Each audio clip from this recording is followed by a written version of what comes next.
I've come outside and I can't imagine that it's our Wi-Fi, but who knows. Anyway, thank you everyone who attempted to make it to today's live stream, and we were planning to do it at 12 noon. It's now 1 o'clock. We had to put it back an hour. We had some technical difficulties with the first one. Hopefully this one's working out better. My wife's just checking. Sorry, love. And it looks like we're going live, but here we are. So we attempted to go live at 12 o'clock as planned, and for whatever reason it just wasn't streaming live on our channel, but here we are now. So those of you who turned up at 12, thank you so much. Those of you who have turned up at 1, thank you as well, and I'm so sorry to have messed you around, but at least we're there now. So it's Father's Day. Hi Julie, it's working, thank goodness. Thank you so much. Julie, could I ask you a massive favor? Would you mind posting this link on the Facebook group as well for me, just for other people, if you don't mind? Thank you so much for doing that. Only if it's no trouble. Jackie, can I use your phone for the comments? Sorry, love. Okay, so anyway, here we are. We are off the ground. We're up and running. So thank you ever so much for joining me here, and happy Father's Day to everyone. As I said, thank you, Julie. As I said in the previous attempt at this, it's Father's Day here in the UK. It's also Father's Day in the US, I believe, although not in Australia. So happy Father's Day to all of you. I don't know about the other countries in the world. I didn't memorize a full compendium. No, I think I've got it. So so I apologise. I apologise for all of the technical difficulties, but we're there now. So yeah, happy Father's Day to you wherever you are. And so we're out here in the garden. I've got the vegetable patch behind me, which is coming on really well. I've got a quick announcement to make, a mini announcement, and I'm going to be doing another giveaway of the Egyptian walking onion bulbs. So if you want to get your hands on them, all you have to do is one of two things. Either be a patron. If you're a patron of the show, then all you have to do is let me know. Say, yes, please, I'd like some, and I will send some to you at no expense. I'll send you some Egyptian walking onion bulbs, the little bulbils that grow at the top.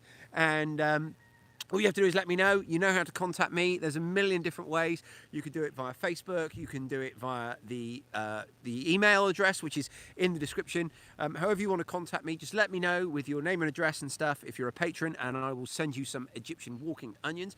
The other thing that you can do if you are not a patron but you want some, there's still a way you can get them, and all you have to do is tune in to next week's YouTube Live. We're going to be doing another live stream next week. I'm not sure if it's going to be on Saturday or Sunday. I think it's going to be on Sunday, so we'll plan for Sunday. Hello, TM Garden Escape and Explore. I'm so glad you made it. Sorry we had to change the time. So yeah, if you tune into next week's YouTube Live, which will be Sunday at 12 noon, unless I have to move it, which I'll let you know if we do. But next Sunday at 12, we'll be doing another YouTube Live, and if you tune in then, all you have to do is ask in the comments, and again, you will get yourself some Egyptian walking onion bulbs, and they are amazing. They are definitely right up there. They're one of the top plants. If I had to recommend only a handful of plants for you to grow, they would make the list, no matter how short that list was. Unless it was just one, then maybe I'd have to think about it. But so my goats have come to say hello. This is one advantage of doing the live stream from outside. Hello, girls. Are you going to say hello as well? Yeah. So yeah, tune in next week if you're interested in getting some Egyptian walking onion bulbs. And Elegant Sufficiency, Julia Elegant Sufficiency, you're thinking of growing them, you must, you absolutely must. And one of the beautiful things about them is, well, there's so much to say. They give you your spring onion type growth, which is, we use the little green shoots as just the same as we would spring onions. We also have the little bulbs at the top and the bigger bulbs in the ground, but they are perennial. They take care of themselves. They grow, and in fact, I'll show you, because again, being outside, we've got the advantage of being a little bit more mobile. But I started off with just 5. Hi, Elliot. You just got some in the mail last week. Fantastic. So I started off with just 5 bulbs, of which only 3 survived, and that was less than 2 years ago, I think. but you know, around 2 years ago. And now, as you can see, they've populated this whole bed, and they're really easy to expand, because all I would need to do, well, you can see here, like here's an example. You would just take these off, plant them in the ground, and boom, you've got more plants. It's fantastic. So and you know, they come in clusters. This one's got 5 or 6 just here. Oh, TM Garden Escape and Explore says that's the vegetable garden I would dream of. Well, thank you so much. It's been a lot of work. When we moved in, and we moved in 3 years ago, this whole area was overgrown. If you see that hedge line at the back, that right through to the front of this bed, almost the front of the bed, I actually extended it out a bit last year, was all overgrown, looking very much like this. So it was a lot of work to get that back, but it's really paying off now. I'm really happy with it, and it looks productive now. It's you know, we spent a lot of time this year thinking, you know, struggling with the frost like everybody else, and feeling that we were behind, and then all of a sudden it's like we're there. And I'm actually doing, thank you so much, I'm actually doing a vegetable garden tour. I'm going to be filming that in the next 24 hours, and that will be going out at some point next week, I'm certain. And we're going to be talking all about not just the vegetable garden. Hi Shannon, so glad you could make it, mate. So yeah, I'm going to be doing a proper vegetable garden tour. We're going to be talking about some of our perennials as well, which are mainly down that end in between the 2 polytunnels, but we've got perennials dotted all around the property, to be fair. But we're going to be talking in detail about everything I've planted, when I sowed it, how I sowed it, what my plans are for all the different spaces.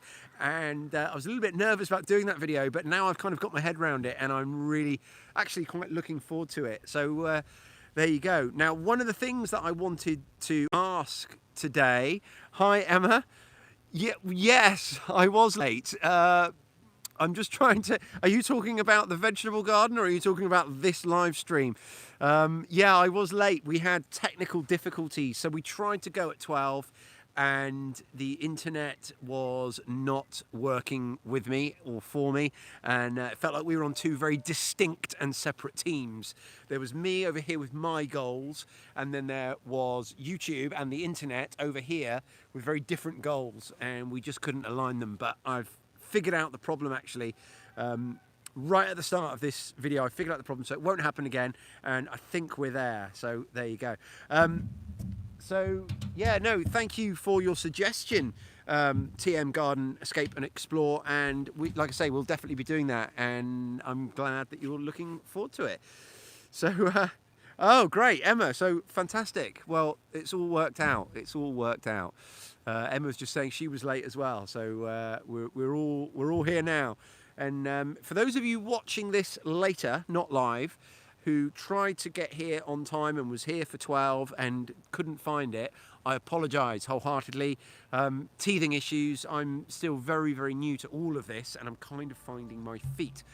Anyway, we're here now. So those of you who are here now, I've got a question for you, and it's one that my wife posed and suggested I should ask, and I'm really interested actually, because people think sometimes that when you're trying to grow a channel, as I am, that it's a zero-sum game, but it's actually not, and there's plenty to go around. And I don't watch a tremendous amount of YouTube, but my wife watches quite a bit, and she wanted to know, what other channels do you guys watch? Who else are you subscribed to?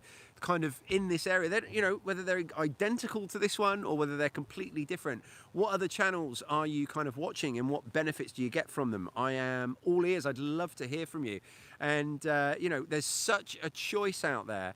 I know that one of my wife's favorite channels is Roots and Refuge Farm, and I think that is fantastic. It is one of the ones that of all the channels my wife watches, that's one that I quite enjoy when it's on next to me. And there's another channel which I'm sure you're all aware of Charles Dowding's channel, who's the original godfather of No Dig, and he is you know, he actually lives about 1.5 miles in that direction, so just around the corner from me.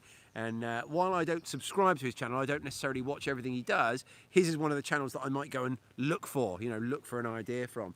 So let's have a look what we've got here. Emma McPherson watches Liz Zorab, and Shannon watches or follows Charles Dowding, and Elegant Sufficiency, that's Julie. Brimwood Farm, that's one I've not heard of before. Good Simple Living, and By the Farm, Liz Zorab. Liz Zorab actually came on the podcast once. My son's just come out to say hello. You going to say hello on the camera? Come on, buddy. It's Father's Day. Hello. This is my son, Torrin. You come out for any reason in particular, mate, or just come to... Just mostly came out to tell you, Mum said it's a bit more laggy whilst you're walking around. Oh, okay. Everyone's saying hello back to you, son. So, Raman Halim, excuse my pronunciation, English Country Life channel, and Elliot Hughes, Self-Sufficient Me. Now, that's another one I like, actually. Self-Sufficient Me, that's an Australian one, isn't it? In fact, just because saying Australian has just prompted me to say, when it comes to posting the Egyptian walking onions, I think I might struggle to post them to you if you're in Australia, because they have you have quite strict import regulations there about anything alive, plants and animals and things like that. And I'm not sure that I'm going to be able to get anything like that through customs, but do your own research, and if you think I can get it to you and you can fill out whatever forms might need to be filled out and get whatever permissions might be required first, I'm more than happy to send them, but I'll leave that with you. Here we are, there's a few more. So Julie also follows Self-Sufficient Me. I like his attitude. It's really quite, how can I put it, laissez-faire attitude, and I'm all about that. He's just a great chap to watch. So Serafina is watching with me, and she says, I'm not in Australia. Julie, I didn't mean you, I meant Shannon. Sorry, I apologise. No, I know you're not in Australia, Julie. And Serafina, no, I know that you're not in Australia either. And Emma McPherson also watches Charles Dowding. So there's a couple in there I hadn't actually come across, which I will check out. English Country Life and Brimwood Farm. So I'll definitely check those out. Thank you for sharing those. Hi, Serafina. Well, we're delighted to have you joining in with us. It's fantastic. And these videos are, when I first started doing them, and I'm still, in my infancy, it's only the third one I've done. When I first started doing them, I was so nervous that there wouldn't be an appetite for them, and it would just be me kind of talking to dead air, which, even though I'm fairly comfortable with it, is, it would have been a bit disappointing, but it's been quite the opposite. And even today, when we've had those problems and I'm not broadcasting at the time that I'd pre-scheduled and that so many people had kind of made the effort to make available, which I couldn't tell you how much I appreciate. It's just fantastic to have so many of you still here. So Emma McPherson, home is where the heart is. Great to learn about the folklore of wild plants. I couldn't agree more. And that's one, again, that I'm not familiar with and I will check out. I will definitely check out all of these after this video. I'll go and spend a minute looking on these channels and, digging around and seeing what they're all about. My wife says it's a little bit laggy when I move the camera around, so I think I'll try and sort of stay still now if I can. I'll get you guys caught up a little bit on what I've been doing this morning. So it's Father's Day. I've been filming a vlog, so I'm going to try not to overlap too much with the stuff that I'm filming, because obviously I'm bringing you with me through my day in that vlog, but the broad strokes. So I woke up this morning with it being Father's Day with a coffee in bed, which I'm so spoiled that that actually isn't distinct from a lot of my other mornings. My wife is such an early riser, and when she makes herself a coffee, she brings me one in bed almost every morning. So I'm very, very, privileged and lucky that that's the case. But I got one this morning, and also a few presents delivered to me in bed. My wife brought me some seedlings, which I'm going to be planting very, very shortly. Some Brussels sprout seedlings, because she knows that mine aren't... they didn't really take off very well. They're in and they're alive, but we've got a few more that are a little bit further ahead to put in. And my daughter, bless her, she bought me 2 new collars for the goats. Now, we need new collars for the goats, and I'll be explaining this again in the vlog in a little bit more detail, but basically when, back along we were having that trouble with the goats and they had the vet come out 2 or 3 times. Well, we've got one of our goats, the one who had the problem with her teat that was blocked up and that had that little bit of scarring at the end of it and some scabbing there. Well, the vet was coming to see her and I had her by her collar because her collars have got little carabiner clips on. That's how I sort of tether them up if I need to tether them somewhere. And I just tethered her to the fence quickly. In fact, no, it wasn't that one. It was the other goat. I had the other goat tethered to the fence and me and the vet, I think, were trying to catch the one that had the problem with the teat. And the one that was tethered to the fence took one look at the vet as we got near and she was like, I'm having none of this. Boom. And just the collar just broke in half as she took off. So since then, because I was down to one collar then, and since then, because I used the collars to tether them up to feed, I've kept that collar at the feeding station, at the milking station where I feed them, and I just switch it between them at milking time. So my daughter has bought me 2 beautiful, really nice, strong collars, and they're 2 different colours, which my wife likes to tell the goats apart from a distance. So that was a lovely present, really, really thoughtful. My son Rockus, he bought me some food-based presents, which are fantastic. Some pork scratchings, some flavoured pork scratchings, and some mint chocolate. And that's something I'm gonna miss, I think, in September. I don't eat a tremendous amount of chocolate, but I am going to miss it on the occasions that I do eat it. We'll get to that in a minute. A little bit more to say about that later. But my other son, Torren, who was just here and said hello, he bought me a really super awesome fire starting steel with so it's like a ferro rod and a flint and steel basically, but it's got like a wick around the bit that forms the sparks. You can dip that in like kerosene or petrol or something like that for basically making it like a reusable match, and I just think that's awesome. I'm trying to think what else he got me. Oh, it's escaping me, but he got me 2 things. That was one of them, and I wish I could remember the other. Sorry, Torren. Come out and tell me if you're still listening. So, getting to September then. I think, they were great gifts. They really were. Thank you, Julie.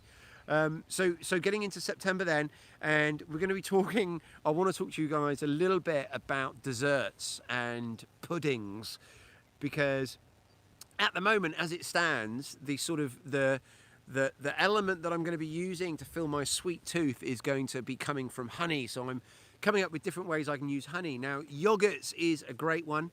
Obviously, we're making loads of yogurts at the moment with the goat's milk, and we're using honey as the sweetener in that. So personally, I'm not a big fan of regular plain live yogurt. I don't know if you guys enjoy it or whether you all go for the sweet yogurts, but when we used to buy yogurts in the store, and we still do for 6 months of the year, but it's always a sweet yogurt that we're going for. We never go for a plain live yogurt, and just not for me.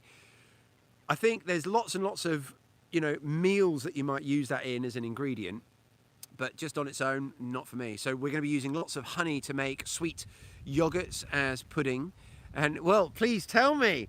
Narc Skank is telling me you just got to know how to eat it, so please do enlighten me.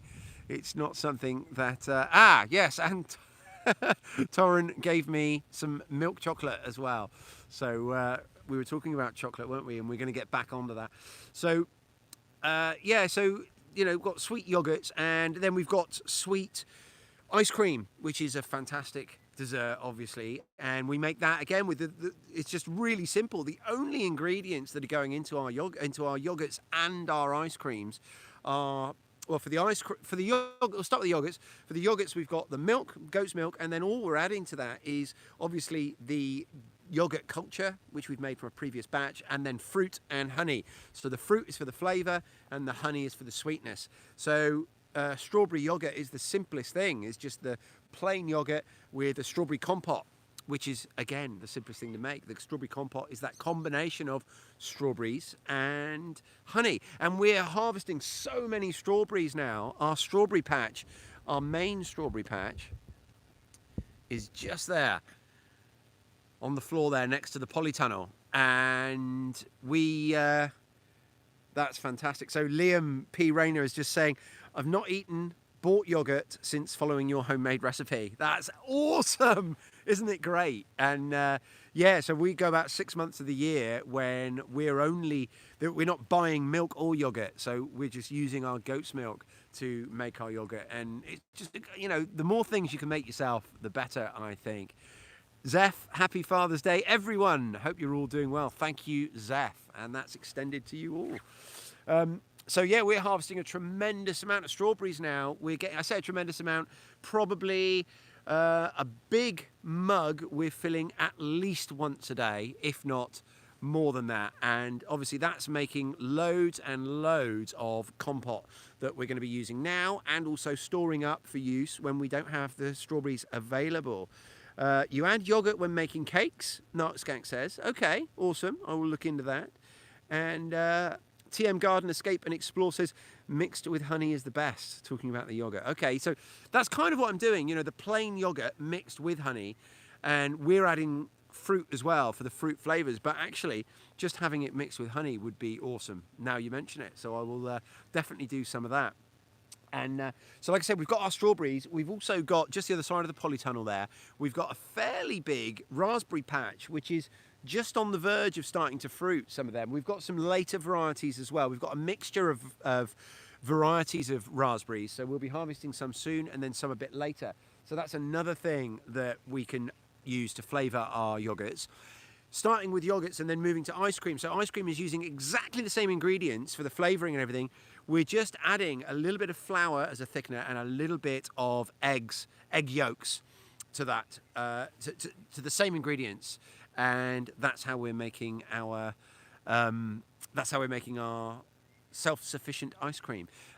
Shannon writes, how are the bees looking for September honey, mate?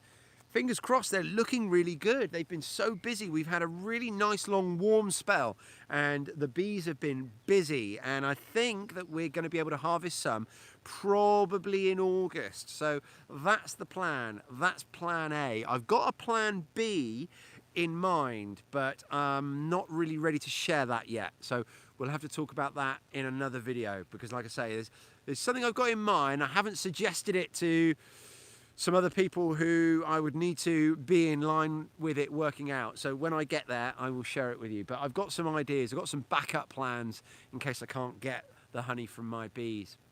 So that's our sort of yogurts and our, let me have a look. I'm glad I loved your new updates. Definitely my favorite thing is honey. Awesome. Awesome, Zeph.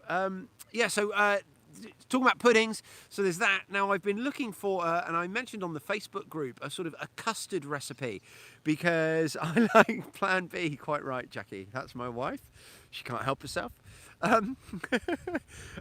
So yeah, I'm looking for some custard ideas, because custard is basically a vanilla flavoured pudding, and there are a few things that I can obviously forage, and meadowsweet is one of them, to try and make, and it's something I need to experiment with, because I really want a custard that I can eat with crumbles, because rhubarb crumbles, apple and rhubarb crumbles, all of these things are things that I'm going to be able to make here, because basically a crumble, all it is, really, really simply, it's a bottom layer of very, very similar to a jam. It's almost like a jam. Everybody is loving your joke, my wife. So yeah, basically like a jam with a crumble mixture on top, which is basically a combination of flour, butter and sugar. Now we're going to substitute out the sugar in both of those instances again for honey, and that's going to give us our crumble.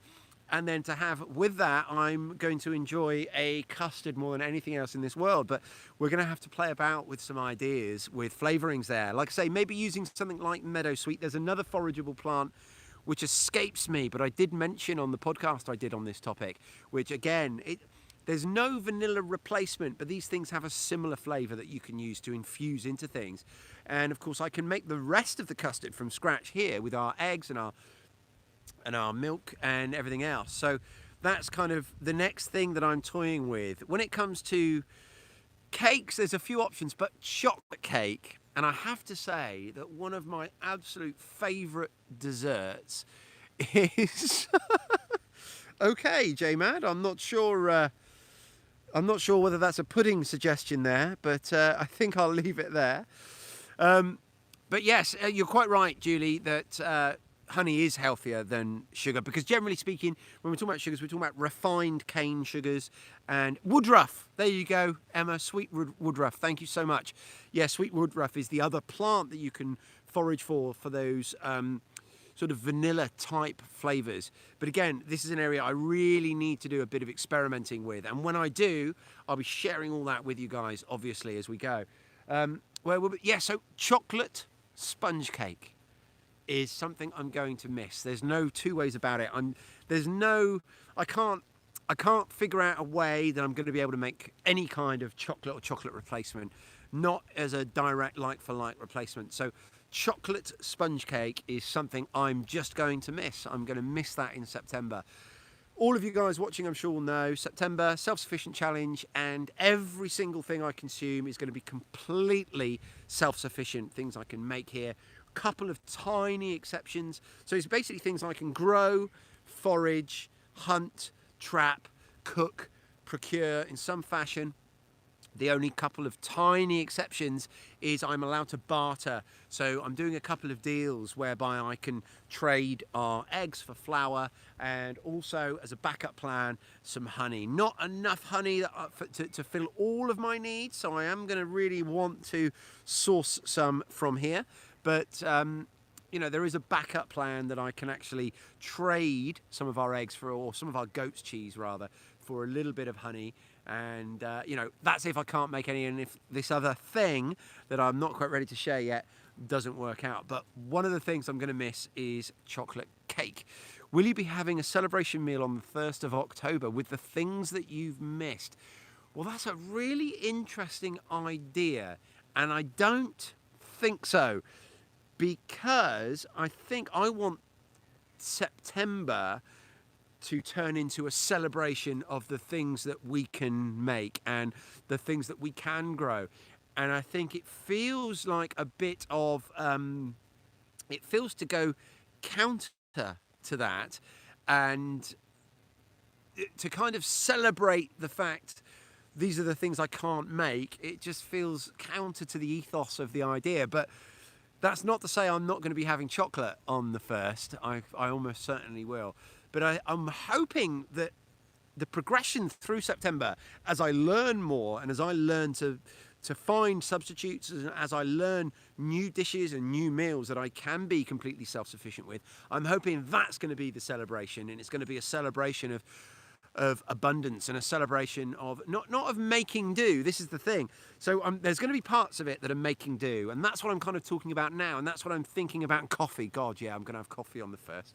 I think, but there's going to be parts of it that are making do. There's going to be parts of it that are going to be a bit going without, and that's an element of it.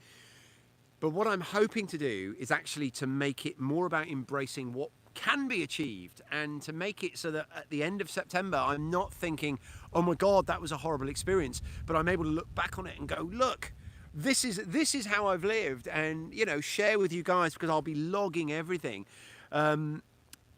This is the meals I've had, and we'll go through it and discuss it and be like, look, this doesn't seem like it's a sacrifice. This is easily done, and it's hopefully going to be just a great celebration of being self-sufficient.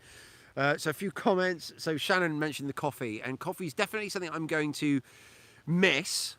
But I'm thinking, so there's two ways I'm thinking about this. Either come the 1st of October, I'm going to be just drinking coffee and just being like, oh my God. Or, and what I'm hoping for is that the cold turkey of September means I'm going to come out the other side of it and never look back. That's what I'd like to do, because my goal with working towards self-sufficiency is that I get away from coffee and things like that I can't produce. Zeph writes, is there any way to grow cacao in the UK to make chocolate?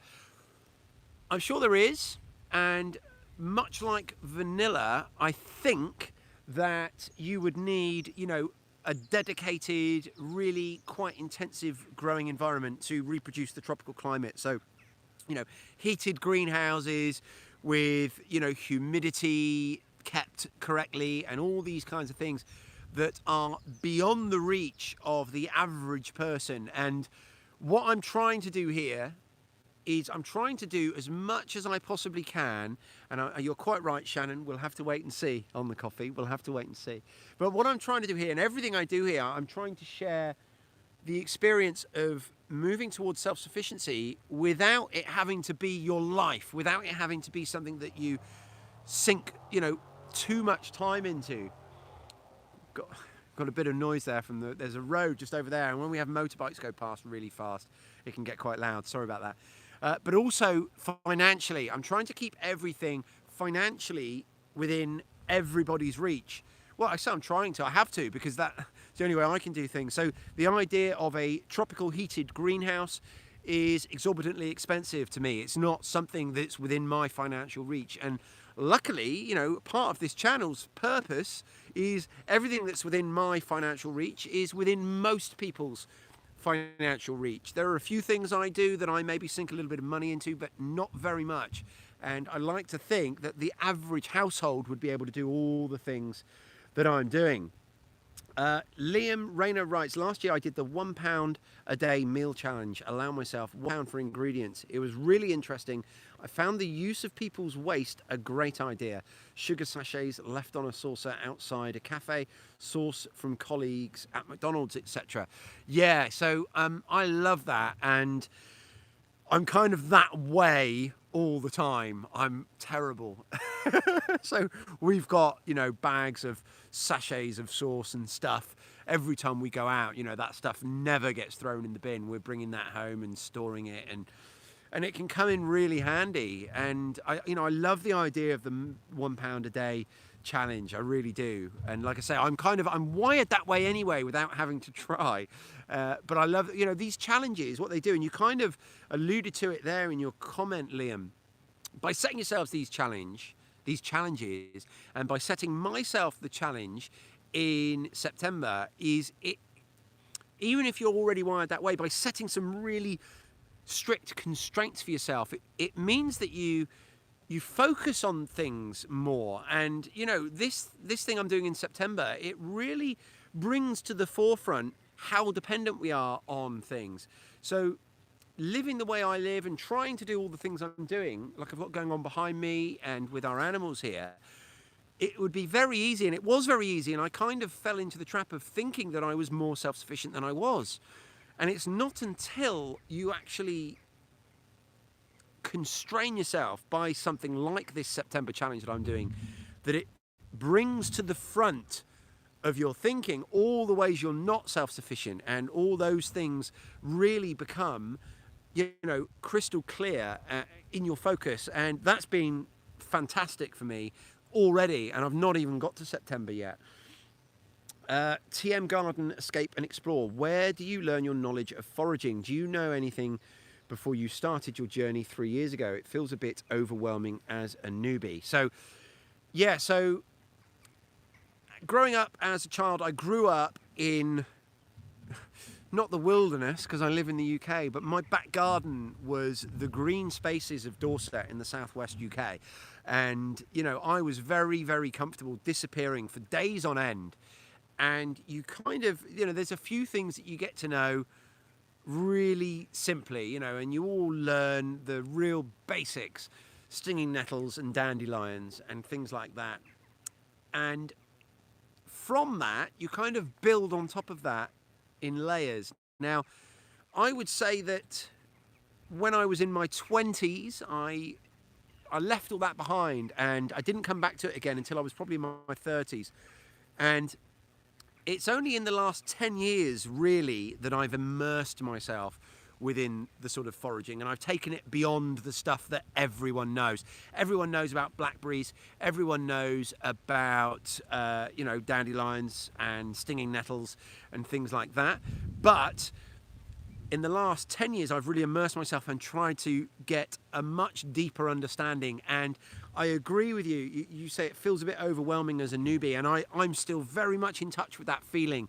And, I went out with my books, and I really struggled to cross the line between knowing the things that everyone knows and knowing a few more, 5 or 6 more beyond that. But I think all I can say is that it's repetition. It's repetition and it's mileage. It's putting in the steps. I walked thousands and thousands and thousands and thousands of steps looking for different things and not finding them, and then going back to the books and going back to, I didn't have that at the time, the Facebook groups that there are now on foraging, which are fantastic. But I think what I would say is that going on the Facebook groups and seeing the things that everyone else is finding, and just you start by seeing all these pictures, and then before long you're seeing the pictures and you know what it is before it's been identified, and then all of a sudden you'll come across it on a walk, and it's just that repetition, I think. And what I will say is that the curve, for me at least, it looks like that, you know, it takes off. So when I first started finding mushrooms, you start with the really, really simple ones, giant puffballs. If you spend half an hour doing a little bit of research about giant puffballs, you will know how to identify them safely and accurately and consistently, and not confuse them with anything else. Less than half an hour, 10 minutes. And then you'll find them eventually. It might take you ages, but while you're looking for them, you've got that knowledge that if you find them, you're going to know what they are and you're going to be able to use them. But while you're looking for them, you'll come across other mushrooms because you've got that motivation to put the mileage in. And there's 3 or 4 like that, you know. Well, there's more than that. There's loads of mushrooms. The beefsteak fungus is one to learn, because that's one that with a little bit of thought and knowledge you're not going to confuse with anything else. And the hedgehog fungus is one that you're not going to confuse with anything dangerous as well. There's lots of these. So once you've got these in your head and you're going to go out and look for them, then you're going to find others. And that knowledge just compounds and builds over time. And time is the factor.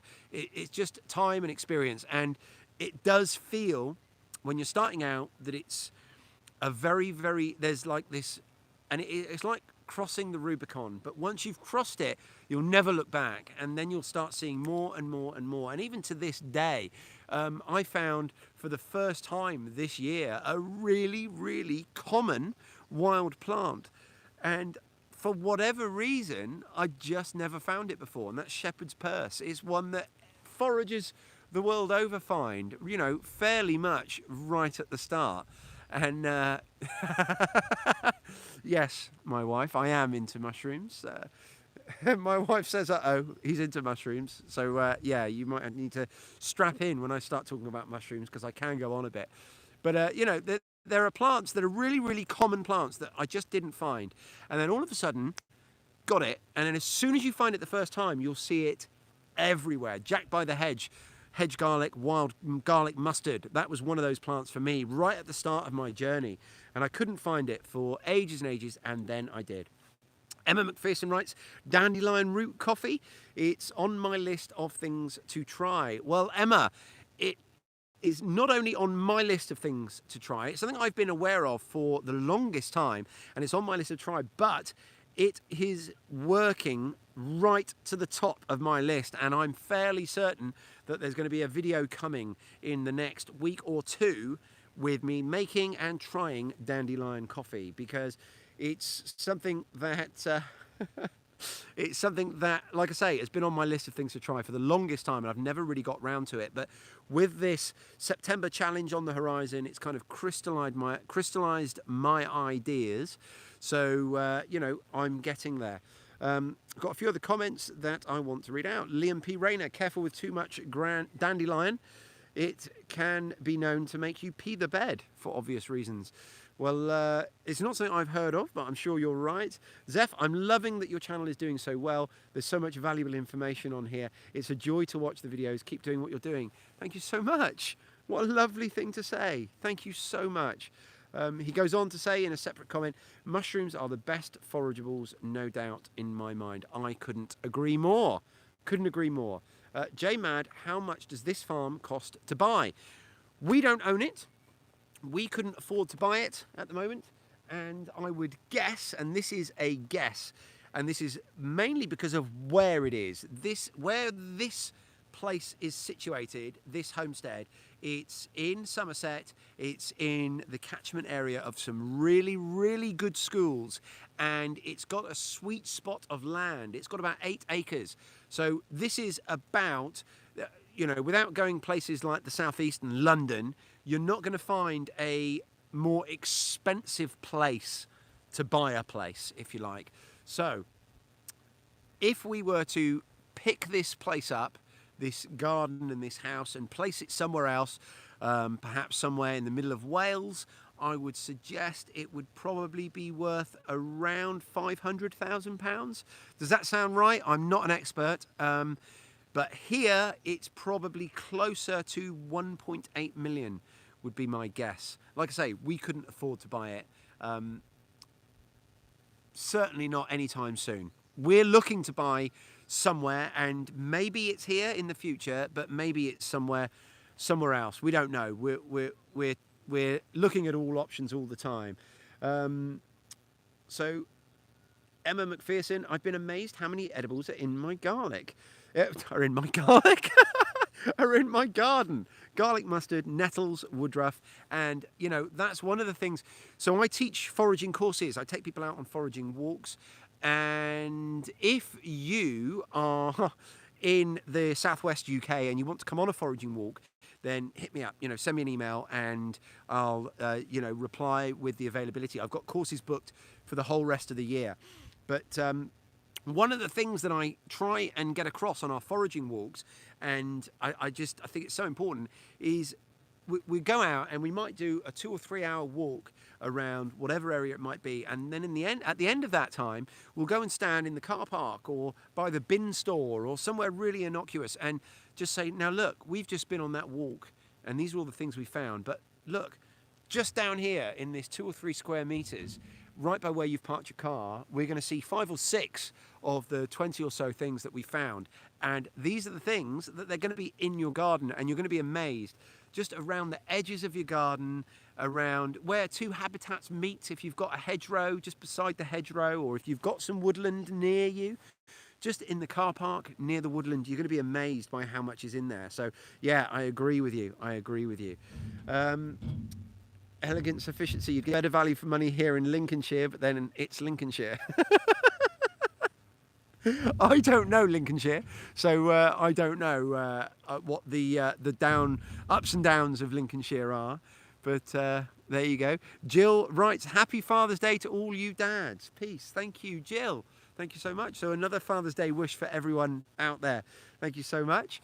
So yeah, I think I'm just so thrilled that you guys, that I can just put a date up and a time up, and that you guys will come and meet me is such a thrill and such a privilege, and that will never ever get old. And so I just want to thank you all for coming, and if you've got any last comments, now's the time to get them in, because I'm going to start wrapping this video up shortly.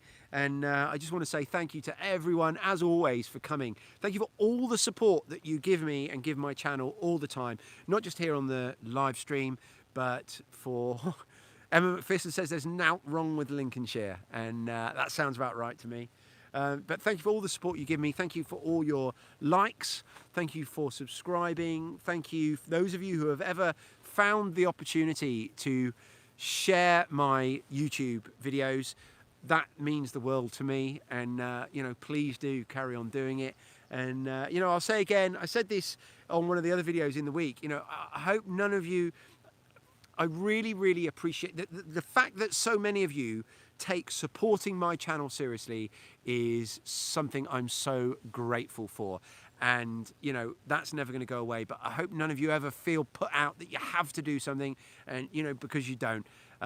You guys are here for me, and I really appreciate that, and hopefully you feel that I'm here for you as well. And if there's anything ever that you want me to include in a video or on the podcast, you only have to let me know, and I'll do my best to include it. So Julie just ends by saying that there's nothing wrong with Lincolnshire apart from that it's a bit remote. And TM Garden Escape and Explore says he's going to try and get in touch if ever he's in the UK and come on a foraging course, and that would be awesome. So that's going to wrap me up, guys. Thank you ever so much from Rhubarb the sheep and me. I will see you on the next one. Thanks so much. Cheers, everyone. Bye-bye.